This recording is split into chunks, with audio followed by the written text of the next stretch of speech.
Nessa nova aula do nosso curso de Astronomia Geral, vamos falar de classificação espectral.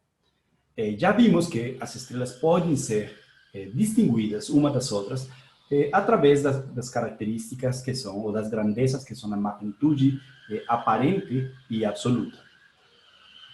No entanto, existe uma forma mais sofisticada de catalogar, de classificar essas estrelas.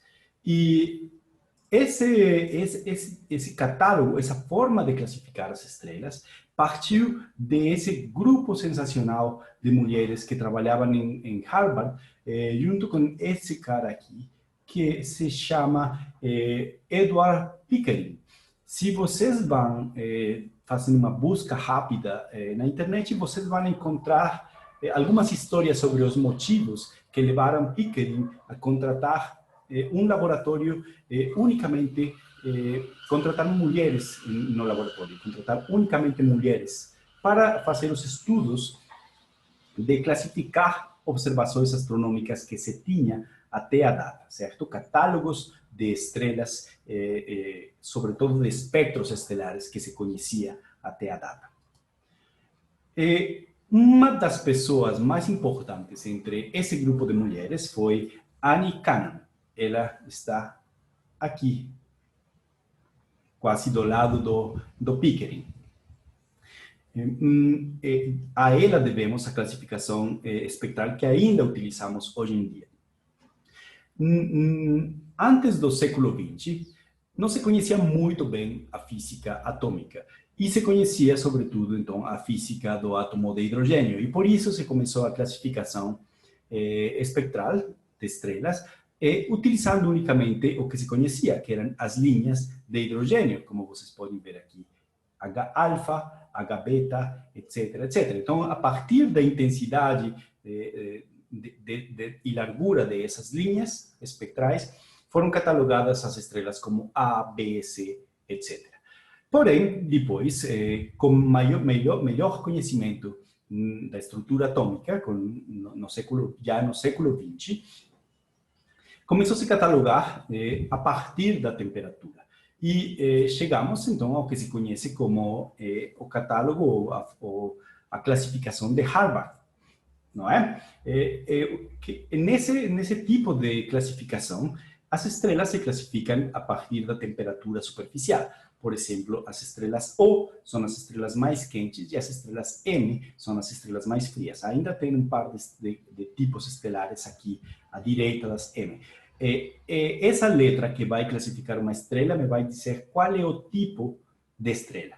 A classificação estelar vai separar as estrelas em tipos. Então, se eu falo estrela tipo O, eu imediatamente vou saber qual é a temperatura dessa estrela.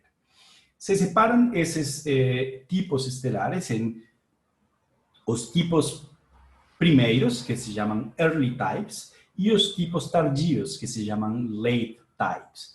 Então, O, A, B são os early types, F, G, K, M são os late types. E cada um desses tipos estelares está subdividido em 10 classes, que vão de 0 a 9. Por exemplo, se eu passo do O ao B, eu passarei por O0, O1, O2, O3, até O9, certo? Então, a numeração vai começar do mais tardio para o mais... Perdão, dos primeiros para os mais tardios, certo? Dos earlys para os lates.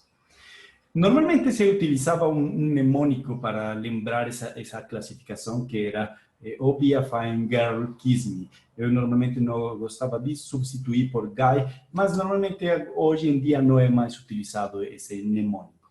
A gente é muito capaz de lembrar essa classificação de Harvard sem necessidade desse mnemônico. Pois bem, o que foi feito quando se classificou as estrelas utilizando esses tipos espectrais aqui, foi ver as linhas espectrais, porque dependendo da temperatura, vou ter diferentes linhas espectrais, como a gente viu no capítulo passado, correto? Então, esses espectros aqui, que a gente já viu em uma aula anterior, correspondem aos early types. Então, temos aqui estrelas tipo O, e estrelas tipo B, e estrelas tipo A. Então, as estrelas O têm temperaturas entre 28.000 e 50.000 Kelvin, são os objetos mais quentes, são as estrelas mais quentes, e o que enxergamos nesse tipo de estrelas são linhas de absorção de hélio ionizado, certo? Hélio 2, ou seja, hélio que perdeu um elétron.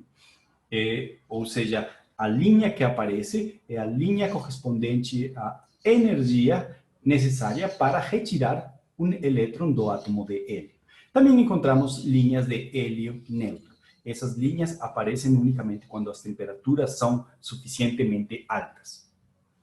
Nas estrelas tipo B, que têm uma cor branco-azuladas e têm temperaturas que vão entre os 10.000 e os 28.000 kelvins, encontramos ainda linhas de hélio neutro, linhas de absorção de hélio neutro, e começamos a enxergar as linhas de Balmer, que são essas linhas que estão aqui, onde eu coloquei os comprimentos de onda, certo?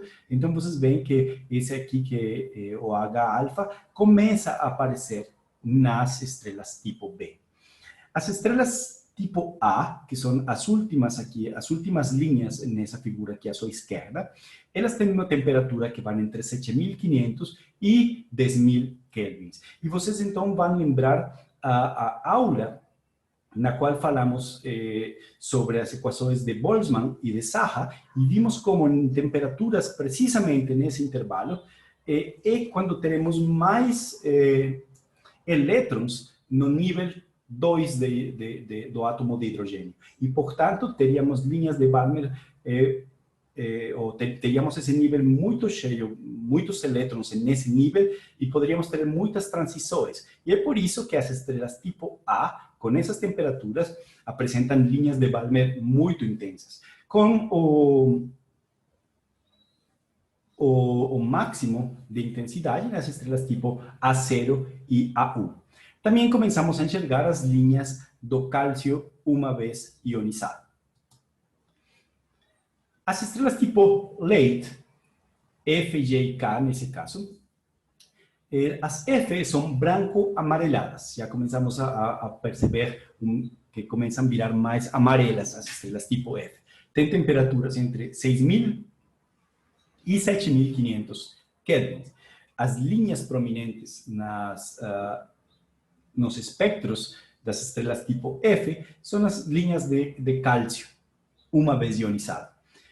As linhas de Balmer ainda estão, porém elas são mais fracas, certo? Se encontram linhas de ferro neutro e de cromo neutro também.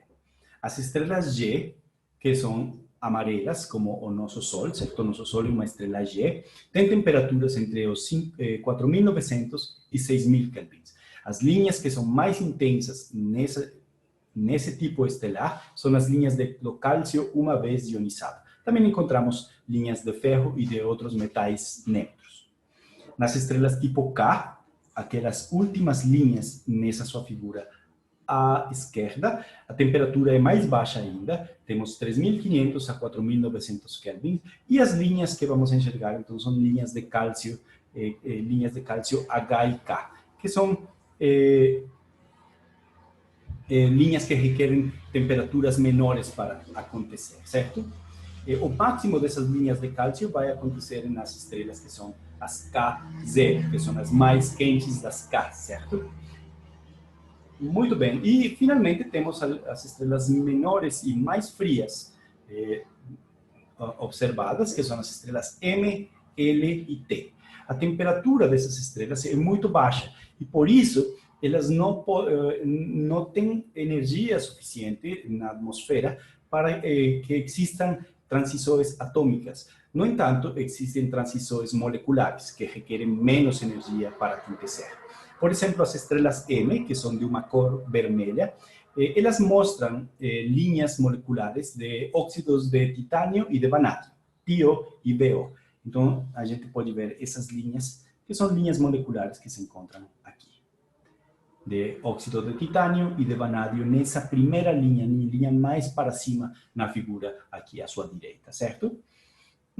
As estrelas tipo L, elas são mais frias ainda, de 1.300 Kelvin até 2500 Kelvin, e também mostra linhas de absorção moleculares, para o caso desses metais híbridos, que tem cromo e hidrogênio, que tem ferro e hidrogênio também.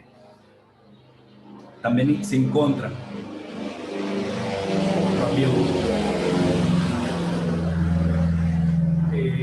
linhas moleculares de água ou de monóxido de carbono e de alguns metais alcalinos, certo? Essas linhas são a linha amarela, a linha verde e a linha vermelha me mostram espectros de esses tipos estelares. Aqui vocês podem ver onde estão localizadas essas linhas moleculares, certo? Por exemplo, aqui na linha vermelha eu consigo ver a linha de absorção para a molécula de água. Aqui também posso ver essa linha de absorção.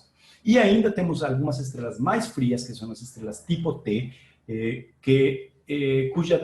cuja cor, ou cujo máximo, aqui naquele espectro negro, o máximo de radiação se encontra no comprimento de onda do infravermelho. Tem temperaturas menores aos 1300 Kelvin, certo? Elas são quase que planetas gigantes, mas ainda conseguem queimar uma certa quantidade de material no seu núcleo para irradiar sua própria luz, certo?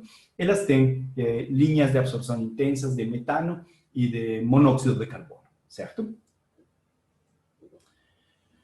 Pois bem, uma vez feita essa classificação, que se conhece como classificação de Harvard, e temos os diferentes tipos estelares, apareceram essas duas pessoas aqui. O Elinor Hertzsprung, um astrônomo da Dinamarca, que em 1905 foi descobrir uma relação que existe entre a luminosidade das estrelas e a temperatura.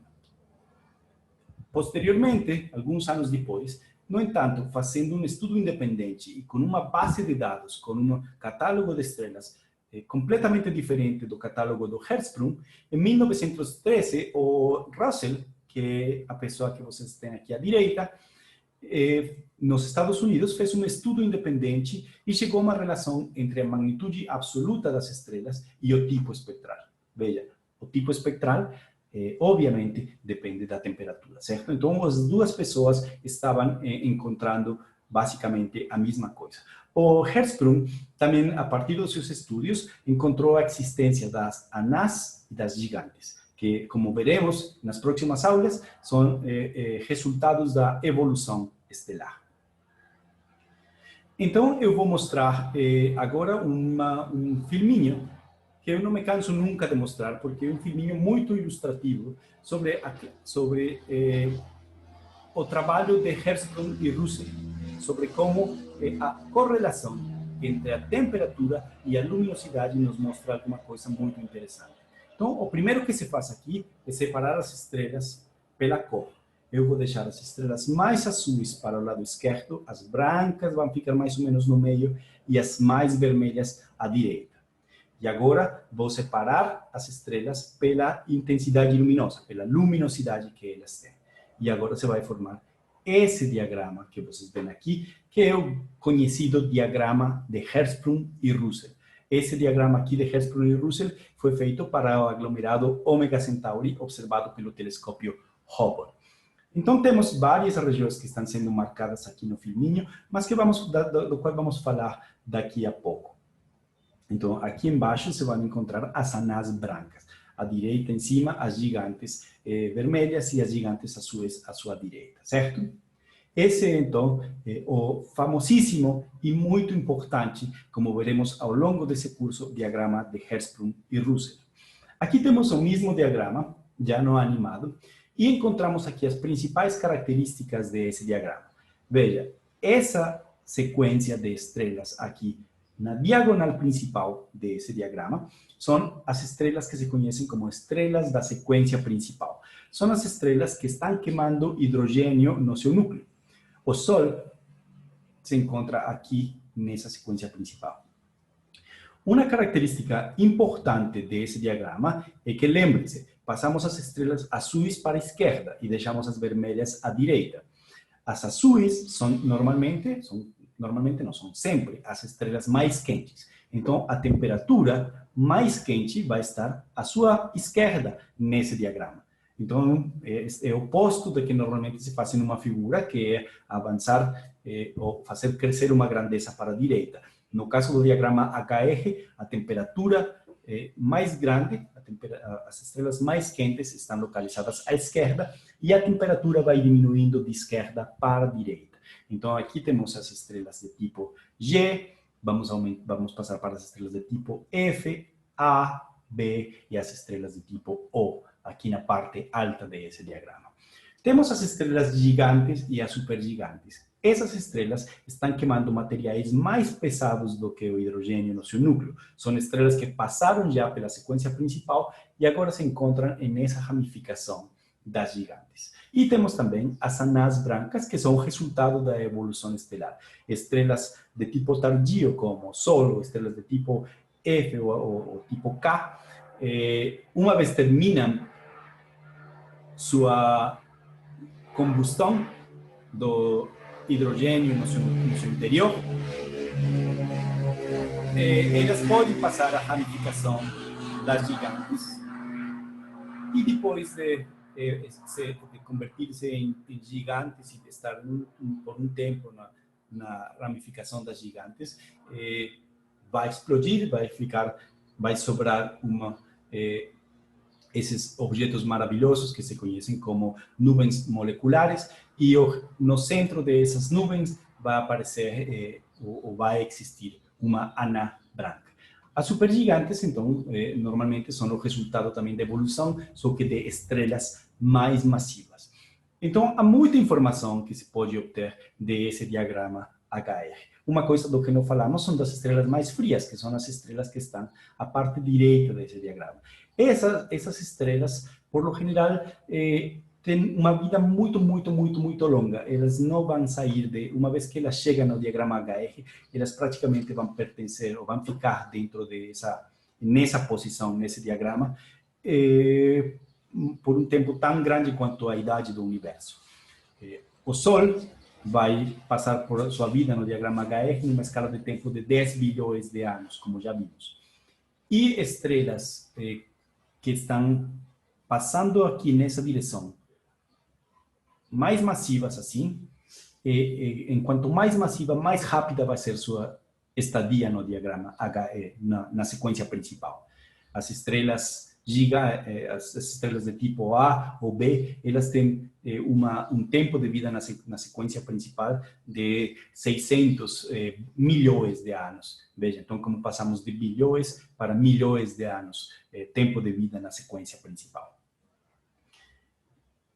Veja, então agora acontece uma questão interessante aqui, porque se eu pego uma temperatura aqui, como por exemplo essa que eu estou apontando aqui, que deve ser por volta de 5.000 kelvins, e eu passo aqui, encontro algumas estrelas na sequência principal, e encontro algumas estrelas na ramificação das gigantes, e encontro algumas estrelas na ramificação das supergigantes. Como eu faço para classificar essas estrelas, para saber a qual região do diagrama HR elas pertencem? Então, vou ver as linhas espectrais. Por quê? Porque quando as estrelas são gigantes, a densidade superficial dessas estrelas é bem pequena, não é? Quando passo pela sequência principal, a densidade aumenta. E quando vou às estrelas mais compactas, por exemplo, as anãs brancas, a densidade superficial é muito grande. E lembrem-se, as linhas são mais estreitas, são mais finas, quanto menor a densidade. Por quê? Porque existem menos átomos para realizar essas transições, certo? Quando a estrela é muito densa, eu tenho muitos átomos aí e eu vou ter alargamento colisional e tenho muitos átomos realizando transições e por isso eu tenho linhas mais largas. É por isso que apareceu uma nova classificação para as estrelas, que se chamam as classes de luminosidade. E se utilizam os números romanos para dar essa classificação. Por exemplo, o romano 1, com A, vai classificar as supergigantes. Essas estrelas localizadas nessa ramificação. 1B e até o 3 romano vai me mostrar gigantes, certo? O 4 vai me mostrar subgigantes. O quinto romano, o que vocês normalmente vão encontrar com maior facilidade, é o que se encontra na sequência principal. Me vai mostrar estrelas na sequência principal. E depois, não tem classificação, as que tem as linhas mais largas, que vão ser as anãs brancas. Esse tipo de classificação foi introduzido por Morgan e Keenan no ano de 1937. E por isso se chama classificação de MK. Então, vocês veem aqui, novamente, o diagrama HR, supergigantes brilhantes, supergigantes, um romano A e um romano B, gigantes brilhantes 2, gigantes 3, subgigantes 4 e sequência principal é o 5 romano. O Sol, por exemplo, é um G, é o tipo espectral G, um late type, tipo tardio, certo? O número 2, dessa subclassificação que vai de 0 ao 9, e o 5 romano, pois o Sol se encontra na sequência principal, certo? Uma última coisa para terminar essa aula sobre classificação estelar. Como podemos utilizar o diagrama HR para obter o raio das estrelas? Muito bem, então se eu estou falando de estrelas na sequência principal, por exemplo, veja, eu tenho a relação de que a luminosidade é 4π r quadrado sigma t a 4, certo? Sigma t a quarta é o fluxo da superfície da estrela. E 4π r quadrado é a distância desde o centro da estrela até o raio, não é? É a casca que tem esse raio. Se eu tiro o logaritmo em ambos os lados dessa equação, eu vou ter essa equação, logaritmo de L, 4 vezes logaritmo de T, mais logaritmo de 4π sigma r quadrado. E eu posso, então, como essa figura aqui me mostra luminosidade com respeito à temperatura, o tipo espectral, certo? São equivalentes. Esse logaritmo de L vai ser meu Y. Esse termo aqui, 4 logaritmo de T, vai ser AX. E esse termo aqui vai ser B. Então, a partir de esse B, eu posso encontrar o raio estelar. Vejam, cada linha que eu traço aqui com um B diferente vai ser uma linha reta dentro desse diagrama logarítmico, tanto para luminosidade quanto para temperatura. Certo? Agora, posso graficar no logaritmo aqui, vocês vão vendo que vai mudando em escala logarítmica, tanto no eixo X quanto no eixo Y. E as linhas, então, vão me mostrar diferentes interseções. E essa interseção vai corresponder a diferentes raios, como está mostrado nesse termo, nesse último termo aqui à sua direita. Então, uma linha aqui vai mostrar uma estrela com 0,1 raios solares, uma linha que é traçada aqui por onde está o Sol vai mostrar uma estrela com 1 raio solar, e linhas para cima dessa linha vai mostrar raios maiores, certo? Então, essas linhas diagonais no diagrama HR correspondem a raios diferentes, indo dos raios menores para os raios maiores. Muito bem, com isso terminamos então nossa aula de classificação estelar. Espero que tenha ficado todo muito claro, porque essa é uma das aulas mais importantes e fundamentais desse nosso curso.